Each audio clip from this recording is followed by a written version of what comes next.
like the content we bring you about the heavy metal world, please like, subscribe, and comment to help us grow the channel.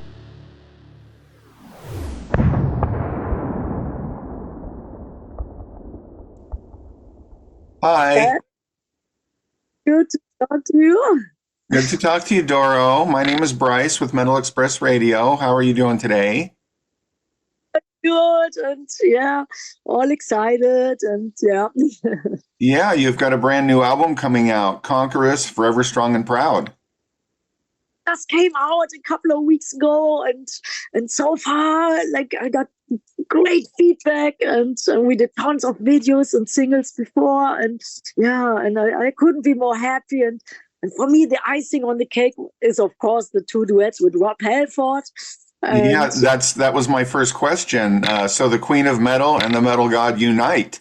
Can you talk a little bit about working with Rob Halford and how that all came about and what it meant to you? And it was my very first tour in 1986, and I was a big Priest fan.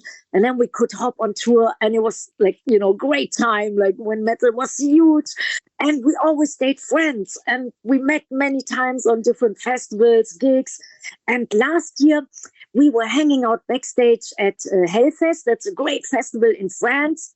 And we were talking, and we were having fun. And I was telling Rob that I'm just finishing a new album, and that my 40th anniversary is coming up next year. He smiled at me, and then we both said, "Hey, shall we do something together?" And I said, "Oh God, this would make me so happy." And we have been friends for such a long time. And then Rob said, "Do you have an idea what you want to do, or a song?" And I said, "Yes," right away. I said, I was born and raised with the British Steel album of Priest. Okay, so British Steel. Yeah.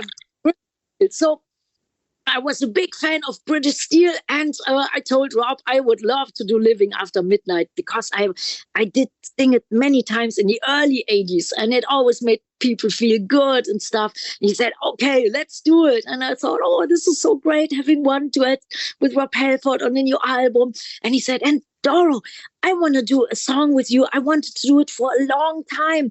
And I said, "Really?" He said, "Yes. Total Eclipse of the Heart." So I thought, wow, that's really like a unique and special choice. And I thought, oh yeah, let's do a metal version of this, a duet. And then we did both songs, and we just did a nice video of Total Eclipse of the Heart. If you guys have seen it, it's all for free. You can see it on YouTube, and Rob looks great with his long black leather coat. And and it just came out, I think 3 weeks ago.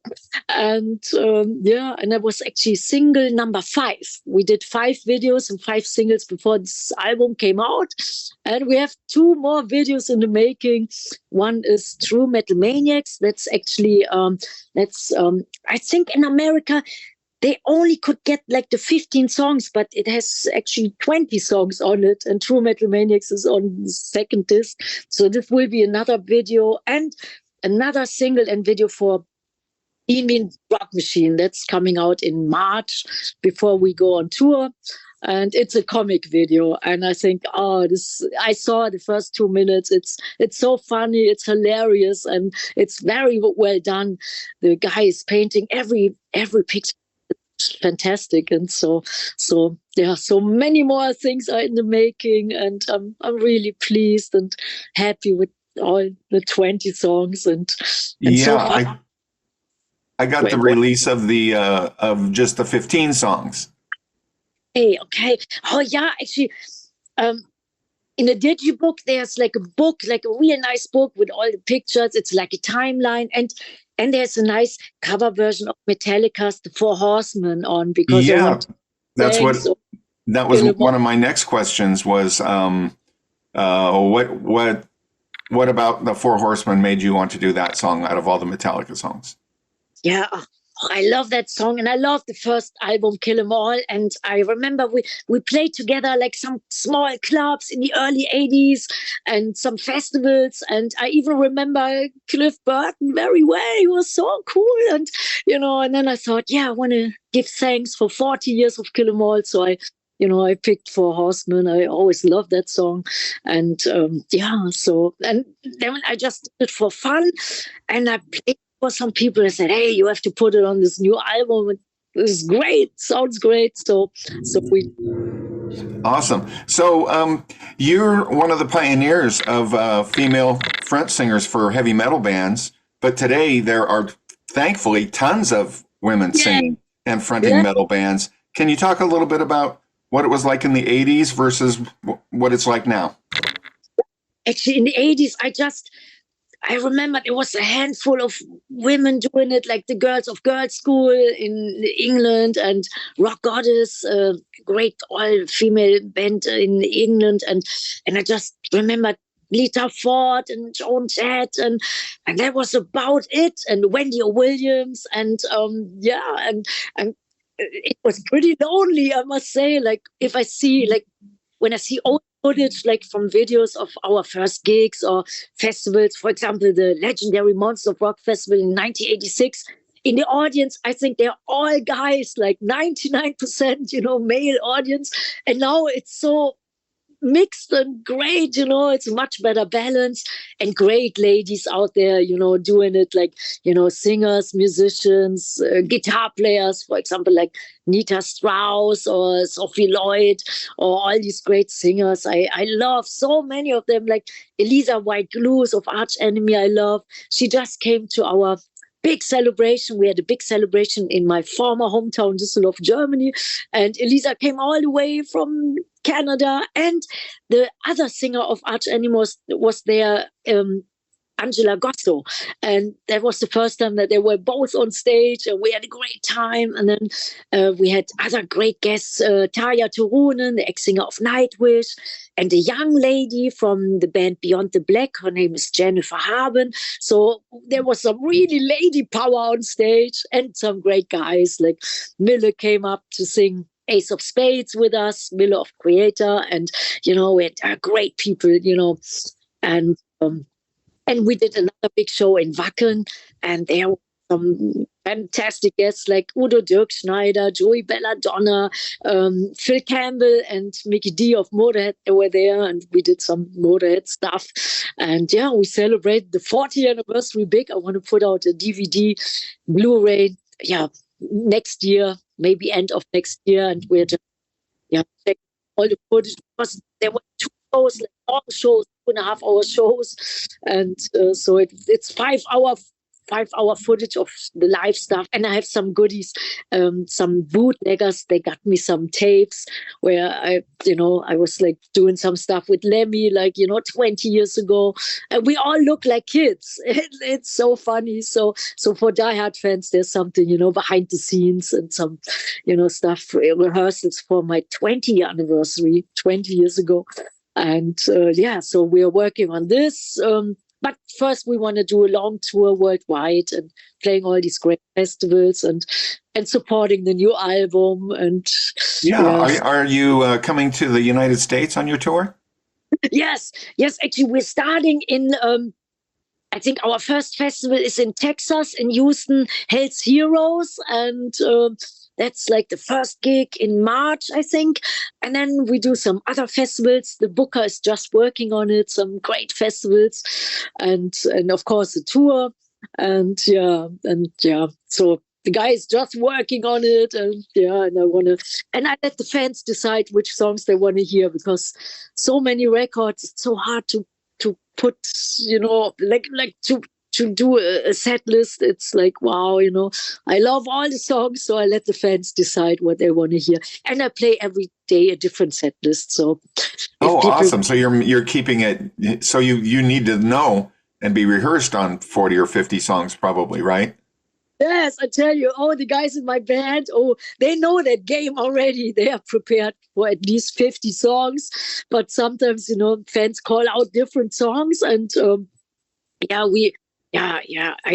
I always play according to the fans. If I feel the fans want to hear more anthems, then I play more anthems. If I feel they want to hear more new stuff, then new stuff. If I feel they want to hear more old school stuff, then we play more stuff of whatever, Burning the Witches and Hellbound album and Triumph and Agony. So yeah, so the guys, they're always prepared, and they always know that I call out the songs as we go, that it's never like, stuck to a real set list. We have kind of an idea of a set list, and the guys, they're happy if I stick to it, but I never do, because you gotta keep them on their toes, right? Yes, and I play according to the fans. If I feel the fans, they want to hear more heavy stuff or old school stuff, then I just sneak in more old school songs, and every day and every gig is different, and just like maybe sometimes the festivals, I stick to one set list if we have only 1 hour. Right. But if we have 2 or 2.5 hours, then I sneak in stuff like, some stuff which I know the diehard fans really would love and appreciate. So, yeah. Yeah, it keeps it fun for you too, right? Yes. And in Europe we play usually a different set list because different records were released, and in the States some of records get released because grunge was so big in the 90s. So we did like 4 records, which only the diehard fans, they are familiar with, and they bought the sinfully expensive imports. So, but there are some songs which, I know they love, but not everybody knows them. So, so sometimes, I surprise everybody, but in Europe, we usually play different songs, and Excellent. So 40 years in metal, what are some of your best memories? Are the best memories, of course, the Judas Priest tour in '86. Everything started, I tell you, it was so unbelievable, because before we were like, smaller band, we played clubs and stuff. It was great. But when we could hop on tour with Judas Priest, everything changed. And I think it came about because we did the legendary Monsters of Rock festivals in 1986. There were 2 in Germany, but there was one in England, Castle Donington, and it was huge. Like, I think 80,000 people like going crazy. And then everybody said, okay, let's give this band a chance. And then we could hop on tour with Judas Priest a couple of weeks later. And then I did my first promotion tour in America. I just had 3 days. And, after 2 days in New York, I thought I want to stay. And then we could, we worked on the Triumph and Agony album, which became a big success. And then it was my first big video. All We Are was got like heavy rotation on MTV. That was unbelievable. That did wonders. And then we hopped on tour with Wasp and then Megadeth in the States. And then when Triumph and Agony was released, we could do a big tour with Ronnie James Dio. So I could definitely tour with all my heroes. It was great. And then in 1989, Gene Simmons was producer of one of our records. We started the record in New York, and then we recorded it in LA. And it was unbelievable. So all my dreams came true. And then doing all these great, duets with everybody. My first duet was actually with Lemmy. That was on our record, Calling the Wild, that came out in 2000. And actually we did 2 duets on it. Love Me Forever, a modern classic, and Alone Again. That was a song which Lemmy wrote on his acoustic guitar, and it was very, very soulful, very sad song as well. And I'm really blessed and happy and grateful. I could definitely tour and work with everybody, and it's been a wild ride, a total adventure. And, awesome. So what's the craziest thing that ever happened to you? The craziest thing. One time we played I think it was in the desert in America. I think somewhere in Nevada, and we had our tour bus. We were in a little motel, and our road crew and tour manager, they wanted to check out the place, and usually they prepared everything. And, and my tour manager called my hotel room, and it was, and he said, Doro, we can't play. And I said, why? I said, no, I want to play, of course. He said, no, the club, there's something really strange going on. We can't play. It's really dangerous. I said, no, I don't care. I want to play. When there are fans there, I want to play. And then he said, Doro, you're playing with your life and with the life of your band and of your road crew. We really can't play. And I said, oh man, I feel so terrible. He said, no, stay in your room, and we will tell the promoter, the singer. And I feel really bad about it. And he said, believe me, it's a place, it's kind of criminal and stuff. And I thought, oh, okay. And then I agreed. I said, okay. So we stayed in a motel. And then I got another phone call of the receptionist. And, the lady said, hey, here's the promoter of the show with 10 of the security people with baseball bats. And they want to hear, if the singer is sick and you come down. And I thought, oh my God.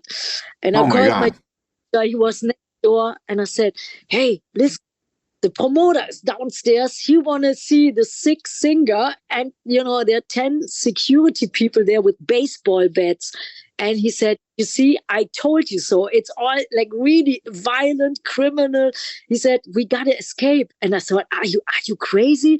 And he said, no, I'm serious. And then we escaped through the windows. And it was in America, there are these little stairs. We had to leave all our gear, our guitars, our stage clothes, everything in the room. And we escaped. And we ran to the tour bus, and then we hopped on the tour bus and we left.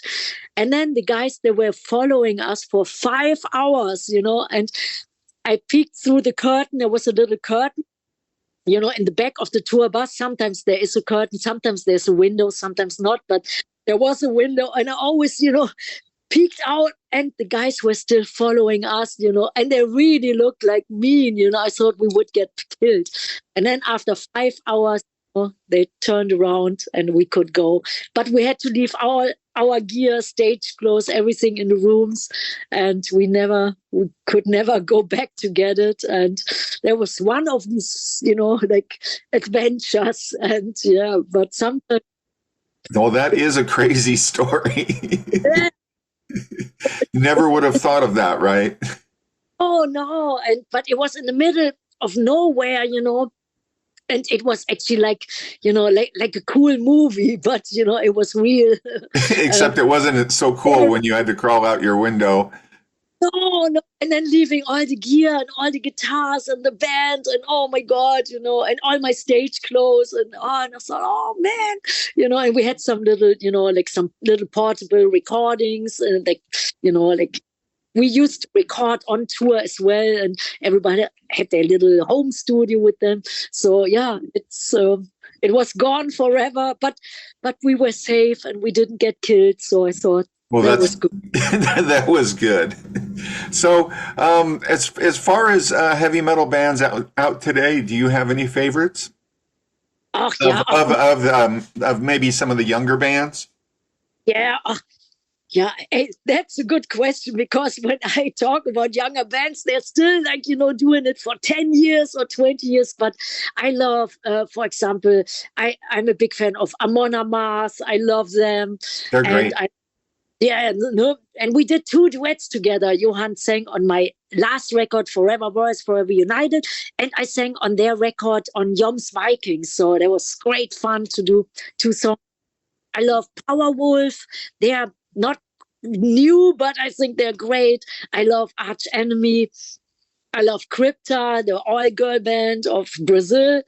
And there's so many great bands. And of course, I love all my heroes from the past. I'm still a big Judas Priest fan and Saxon fan. I still love Ronnie James Dio and Motorhead, even though Lemmy and Dio are in rock and roll heaven, and and Whitesnake, and I'm still a big Wasp fan, and I still love Metallica, I still love Megadeth. So all my heroes from the 80s I still love, but the newer bands, and Nervosa I like, they're all Burning Witches? Burning Witches, yes, Burning Witches. We just played together a couple of months ago, and so many great bands, and yeah, to just name a few. And I love Hailstorm, Lizzie Hale. I love, and yeah, and all these great musicians and guitar players like Nita Strauss. I love so much. Yeah. She just did a duet with Alyssa from Arch Enemy. Yes, yeah, that was cool. I saw that. Very wicked video. Yes, yeah, and like I told you, Elisa, she came to my show to the 40th anniversary. We actually did 2 songs together. Besides All We Are, everybody hopped on stage for All We Are, but we did A Touch of Evil, a song of the Triumph and Agony album. We did this together, and it came out so great. And we did All for Metal on my last album, Forever Boys, Forever Night. That was the first single. So this will be probably coming out great for the DVD and stuff. And Elisa is so awesome. She's such a great singer, and she moves great, looks excellent, stunning on stage, and it was fantastic. But all the ladies were fantastic. Like, everybody was unique and their own style. Great, talented ladies, and that's definitely different in this day. And it's fantastic. It's fantastic. So is there anything that we missed that you wanted to talk about? You've got your new record and you've got a tour coming next year. Did we forget anything? Yeah, actually, there's a great vinyl edition out of this. This is the vinyl, and there's actually a picture disc in it. So for vinyl collectors, definitely the Conqueress album is like in many different colors and splattered. But the picture disc, I think, is awesome. So I wanted to show you that. And there's a nice timeline in it. And you can see all like the first band, that's Snakebite, and then my first gigs, and then you see, Metallica and excellent. Lemmy. That's the legendary Monster of Rock Fest in '86. I was so nervous when I went on stage, and then Lemmy saw me and he gave me a big hug. He said, "Are you nervous?" I said, "Oh man, I'm so nervous." And then he gave me a big hug and he gave me a little kiss on my head. Okay, now do good, And then it was one of the best shows, and so there's all like, and Dio is in there, and of course Rob Halford and everybody, so it's it's lots of stuff to see, for people who still collect records and and the DVD. Yeah, it's great. It's great that vinyl's made a comeback, don't you think? Oh man, I'm a big vinyl collector, and so I love that. And of course, I know everybody is doing Spotify and like the younger people, but I still like to keep old school stuff alive, like old school stuff, which means a lot to us. And the nice thing about vinyl is it takes us back to a time when you would put on your record and you would listen to the whole side. You're right. You didn't skip around all over the place. No. And I still feel like the whole album, like all these 20 songs, it's a whole, it's a whole piece of art, visually and musically, and the whole story. And so I would definitely, I want to stick to vinyl, and CD is okay too. I still love vinyl more, but CD is okay too. But for me, the whole record is like a whole adventure, and it's not one song or one song for TikTok and stuff, and I like the sound of a CD better, but vinyl, you have such a big, beautiful piece of artwork, and again, you're committed to playing like the whole album because you bought it. You didn't just stream a song, so you're going to give it a try, and even if you don't love it the first time through, you usually do the second. You know what I mean? Or you give it a chance, right? I totally. And I bought so many records just because the album cover was like awesome, and the paintings. And I heard many people said that about our album Triumph and Agony. They didn't know how it sounded, but they bought Triumph and Agony because it was the nice artwork, which I still use. Yeah, kind of like this album. Rainbow Rising. I love Rainbow, so. Me too. One time we played Bobby Rondinelli. He was in Rainbow, and then he was our drummer in '89. And Bobby Rondinelli? Yeah, great, yeah. great drummer. Our house. Yeah, it was super, super. And yeah. Excellent. Well, that's about all I had for you. I really appreciate you talking to me, and the new album sounds great. So everybody should go out and pick up a copy of Conqueress, Forever Strong and Proud. Yes, and check out all the videos. You can see it all for free, on the internet. Like, definitely my favorite videos is definitely Time for Justice, Children of the Dawn, the song with Rob Halford. Oh, I love that. And many more videos and singles in the making. So I hope everybody enjoys it. And yeah. Awesome. Well, thank you again, Doro. And it's been a great pleasure and an honor to talk to you.